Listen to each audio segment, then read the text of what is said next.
2025 లేదా 26లో డిగ్రీ లేదా బీటెక్ చదివారా? సాఫ్ట్‌వేర్ జాబ్ కోసం ఎదురు చూస్తున్నారా? అయితే కోడ్ జ్ఞాన్ 100 డేస్ కోర్సులో చేరండి, జాబ్ సాధించండి. నమస్కారం అలగారు రవీంద్రనాథ్ గారు. నమస్తే నాగరాజు గారు. సార్, అంటే ఈ కాకినాడ ఇన్సిడెంట్స్కి సంబంధించినటువంటి వాటిలో కనుక మనం చూసుకుంటే అండి, కొవ్వూరి సౌజన్య రాసినటువంటి లెటర్ ఇప్పుడు బయటికి రావడం జరిగింది. కొన్ని పేజెస్ అయితే ఉన్నాయి. సో అందులో ఉన్నటువంటి కీలక అంశాలు ఏంటి? కొవ్వూరు సౌజన్య ఏదైతే రాజమండ్రి గోదావరి రోడ్ కమ్ రైలు అంత నుంచి సూసైడ్ చేసుకొని చనిపోయినటువంటి కొవ్వూరు సౌజన్య వారి కుటుంబం, అంటే వాళ్ళ ఫాదరు, అదేవిధంగా వాళ్ళ మదరు తన కొడుకుతో కూడా కలిసి సామూహికంగా ఆత్మహత్య చేసుకునే పరిస్థితికి ఆ యొక్క ఆత్మహత్యకు ప్రేరేపించబడిన విషయాల్ని, దారి తీసినటువంటి పరిస్థితులను కూడా స్పష్టంగా ఆవిడ ఒక సూసైడ్ లెటర్ అయితే రాయడం జరిగింది. ఈ సూసైడ్ లెటర్ కూడా వీళ్ళ ఫాదర్, అంటే ఎవరు, తన భర్త యొక్క ఫాదర్ భాస్కర్ రెడ్డి అని, ఆ భాస్కర్ రెడ్డి గారు ఆ అమ్మాయి యొక్క వాడుతున్న స్కూటీ డిక్కీలోంచి ఈ లెటర్ని తీసుకొని పోలీసులకి హ్యాండ్ ఓవర్ చేయడం జరిగింది. సో ఈరోజు మన చేతికైతే ఆమె రాసినటువంటి మరణపత్రాన్ని కూడా మెన్షన్ చేయడం జరిగింది. ఆ సూసైడ్ లెటర్ని నేను మీతో చదివి వినిపించే ప్రయత్నం చేస్తాను నాగరాజు గారు. అందులో ఉన్నటువంటి కొవ్వూరు సౌజన్య అని నేను రాస్తున్న మరణపత్రం: చిన్నప్పటి నుంచి ఒకరితో మాట పడకూడదు, ఏది చెప్పించుకోకూడదని నాకు నేనే గీత గీసుకొని బాగా చదువుకొని అన్ని రంగాల్లో ముందుండేలా సెల్ఫ్ స్టడీలో అన్నీ నేర్చుకునేదాన్ని. నా తండ్రి గారు ఎంతో మంచి పేరు మర్యాదలు కలిగిన వ్యక్తి, చాలా కష్టజీవి మరియు త్యాగానికి పెట్టింది పేరు. ఆయన నా హీరో అండ్ రోల్ మోడల్. ఆయన పరువుకి నా వల్ల చెడ్డ రాకూడదని నేను ఎంతో జాగ్రత్తగా ఉండేదాన్ని. 2018లో నా జీవిత తోడు నీడ, నా బెస్ట్ ఫ్రెండ్, నా కష్టాలన్నీ తట్టుకుని నిలబడడానికి కారణమైన వ్యక్తి నా తమ్ముడు సతీష్ని నేను కోల్పోయాను. నా కొడుకు రియోకి ఫాదర్ అటాచ్మెంట్ అస్సలు లేదు. అలానే మమ్మల్ని నా భర్త ఎక్కడికి పెద్దగా పంపేవారు కాదు. ఓన్లీ రావులపాలెంలో ఫంక్షన్కి మాత్రమే తీసుకెళ్లేవారు. అలానే వాళ్ళ పేరెంట్స్, సిస్టరు, కజిన్స్ ఎవరితోనూ కలవనిచ్చేవారు కాదు. పిల్లాడికి ఆల్వేజ్ లోన్లీనెస్ ఉండేది. నేనే కాకినాడలో ఒక 2 years బయట కొంచెం తిప్పి అన్ని అలవాటు చేసేదాన్ని. ఈ సాదిక్ నా రియోతో చాలా ఆడిస్తూ, రియో అంటే వాళ్ళ అబ్బాయి, రియోతో చాలా ఆడిస్తూ ఎంటర్టైన్ చేస్తూ వాడి నుంచి మా ఇంటి విషయాలు, నా భర్త ఎక్కువగా ఉండరు అనే విషయాలు తెలుసుకునేవాడు. నాకు ఆ టైంలో ఉన్న భయానికి నేను ఎవరైనా లాయర్ల కోసం ట్రై చేస్తున్నా అని నా ఫోన్ విన్నాడు. అకాడమీలో అంటే ఈ రియోని ఏం చేశాడంటే ఈ షూటర్ సాదిక్ యొక్క ఇన్స్టిట్యూట్లో ఈమె జాయిన్ చేసింది. స్లోగా నా యొక్క పర్సనల్స్ అన్ని తెలుసుకుంటూ ఇద్దరం ఫ్రెండ్స్ అయ్యాం. అలానే క్లోజ్ అయ్యి నాకు నా లైఫ్కి సపోర్ట్ ఇస్తా అని చెప్పాడు సాదిక్. ఎంతగానో నమ్మాను. కానీ నన్ను కొన్ని ప్రైవేట్ విషయాలు అడ్డుపెట్టుకుని బ్లాక్మెయిల్ చేయడం మొదలుపెట్టాడు. అది నేను ఎదిరించిన ప్రతిసారి నన్ను చాలా గట్టిగా కొట్టేవాడు.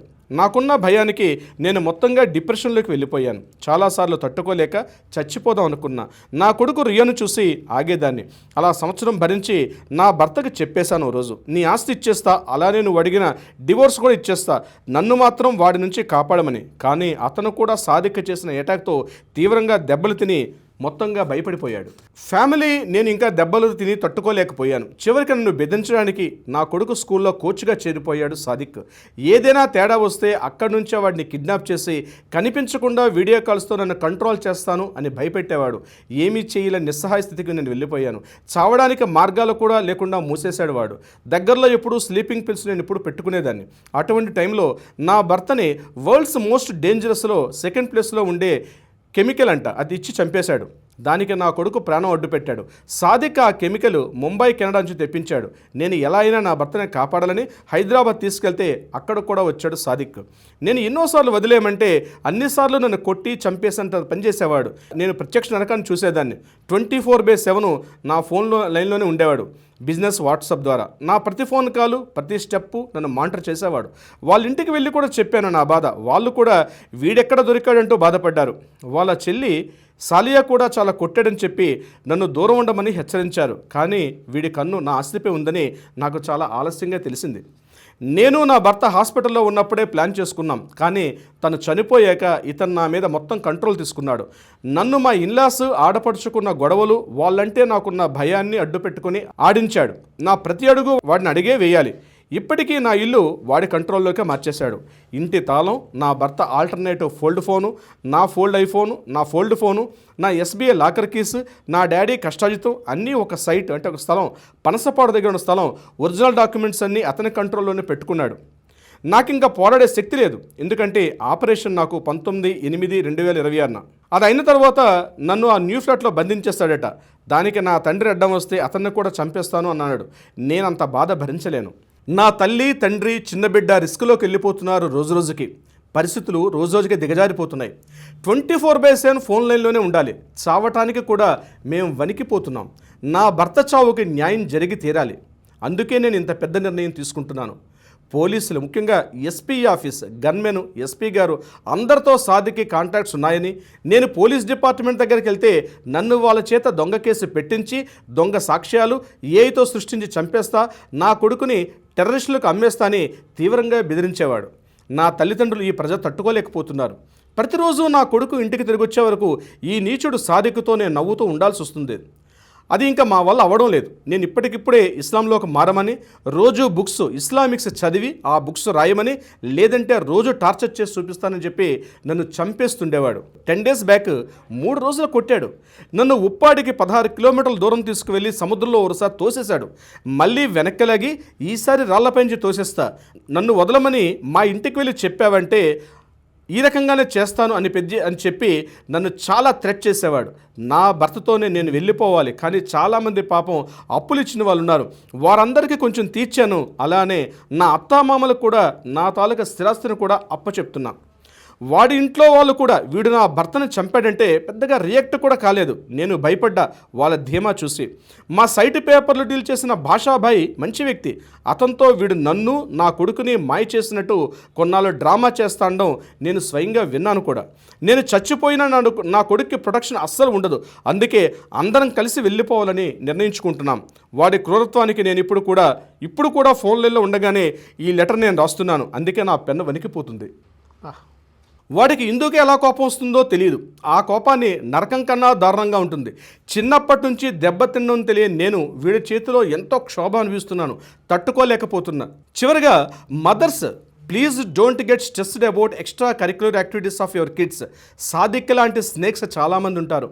మన పిల్లలే మన వీక్నెస్ అవన్నీ తెలుసుకొని వారు మన జీవితాల్లోకి దూరి చిన్నాభిన్నం చేసేస్తారు. పిల్లలు చక్కగా జీవితాన్ని అనుభవించాలి. నాకు సంబంధించిన కొత్త ఫ్లాట్కి వాడి హ్యాండ్ ఓవర్లో ఉంది. వాడికి ₹1 కూడా అందకూడదు. 5 ప్రాణాలు పోవడానికి కారణం ఈ కర్కోటకుడు. మేము చావడానికి కూడా వణికిపోతున్నాం. పోలీసులు వాడి దగ్గర ట్రైనింగ్ తీసుకుంటారట. రౌడీలకు ఇల్లీగల్ వెపన్స్ కూడా వీడే సప్లై చేస్తాడట. అందుకే నాకు వీడిని తట్టుకోలేని తెలిసి ఇలా డిసైడ్ అయ్యాం. SBI, ICICIలో నావి, నా తల్లివి మరియు నా కొడుకు పేరునున్న స్కీమ్స్, బ్యాంక్ బ్యాలెన్స్ అనాథ శరణాలయాలకు ఇవ్వాల్సిందిగా ప్రార్థిస్తున్నాను. I thanks so many friends, relatives, well wishers, females are still need to be strong. ఇలాంటి వాళ్ళ ట్రాప్లో పడకండి. ఇస్లాం పేరుతో ఎంతో మోసం జరుగుతుంది. కృష్ణ పరమాత్ముడు ఎంతో గొప్పవాడు. చివరి వరకు నేను నా ధర్మాన్ని వదలలేదు. కృష్ణాయ వాసుదేవాయ హరయే పరమాత్మనే ప్రణత క్లేశనాశాయ గోవిందాయ నమో నమః. ఇక్కడ సాదిక్ ఫోన్స్ అని చెప్పి ఆవిడ కొన్ని నెంబర్స్, ఒక 3 నెంబర్లు మెన్షన్ చేయడం జరిగిందండి. తర్వాత కంటిన్యూషన్లో వాడి కారు కూడా దొంగ కారు. వాడు గొప్పగా నటిస్తూ వాడు మతం ముసుగులో అక్రమాలు చేస్తున్నాడు. ఆవిడిక్కడ 2 టౌన్ పోలీస్ స్టేషన్కి అడ్రస్ చేస్తూ కూడా క్లియర్గా మెన్షన్ చేశారు. 2 town police station, back street, beside Jain temple, 2nd floor. వాడి బావ ముబషీర్ను కూడా పోలీస్ ఇన్ఫ్లుయెన్స్తో ఇరికించాడు. వాడి అక్కతో తప్పుడు డ్రామా నుంచి రికార్డ్ చేసి చాలా దుర్మార్గంగా ప్రవర్తించాడు. చాలామంది పిల్లల్ని క్రూరంగా కొడతాడు. కానీ అందరూ హార్డ్ వర్క్ చేయాలని పేరెంట్స్ తట్టుకుంటారు. కానీ కొంచెం మందిని మాత్రమే పేరు కోసం మంచిగా ట్రీట్ చేస్తాడు. వాడి చేతిలో తిన్న ప్రతి అన్యాయమైన దెబ్బకి దేవుడు వాడికి తగిన శిక్ష వేస్తాడు. వాడింటికి వెళ్ళి వేడుకున్నా నన్ను వదిలేయమని. కానీ అప్పుడు వాళ్ళ ముందే నన్ను తన్ని కొట్టి కడుపులో పిడిగుద్దులు గుద్దాడు. 10 రోజులైంది, ఇంకా దెబ్బలు నా వంటిపై ఉన్నాయి. నాకు నా కొడుకుని చూస్తే భయం వేస్తోంది. ఒక రోజు గడవడం కూడా కష్టంగా ఉంది. వాడికి నీచుడంటే ఉన్న భయానికి 5 రోజుల నుంచి వాంతులు, కడుపు నొప్పి, టెన్షన్ పడిపోతున్నాడు. ఇవన్నీ చూడలేకపోతున్నాడు. ఈ నీచుడు పైకి వాళ్ళ మతంలో మంచి వ్యక్తులా నటిస్తూ అందరికీ హరాం, హలాల్, హడేస్ అని క్లాసులు పీకుతాడు. కానీ యూట్యూబ్, ఫేస్బుక్, ఇన్స్టా మల్టిపుల్ అకౌంట్స్లో మెయింటైన్ చేస్తూ పోర్ను చూస్తాడు. నాగరాజు గారు చదువుతుంటే ఎంత దయనీయంగా ఉందండి. అవునండి. ఒక అమ్మాయి తన మనసులో ఉన్న ఫీలింగ్స్ని పేపర్ మీద ఇలా ఇంత బాధని ఎంత అనుభవించిందో పాప ఆ మా తల్లి. ఆ బాధని మొత్తంలో కొన్ని అక్షరాల రూపంలో ఆవిడ ఇక్కడ మార్చుకోవడం జరిగింది. నా HDFC, అమ్మ ICICI accounts, linked phone SIM కూడా వాడి కంట్రోల్లోనే ఉంది. ఈ లెటర్స్ స్కాన్ కాపీ నేను MP ఉదయ్ గారికి, MLAస్కి, SP గారికి అందరికీ అందజేయాలని ప్రయత్నిస్తున్నా, కానీ కుదరడం లేదు. ఇలాంటి నీచమైన ముస్లిం వ్యక్తి వల్ల అసలైన ముస్లిమ్స్ కూడా ఇబ్బందులు పడుతున్నారు.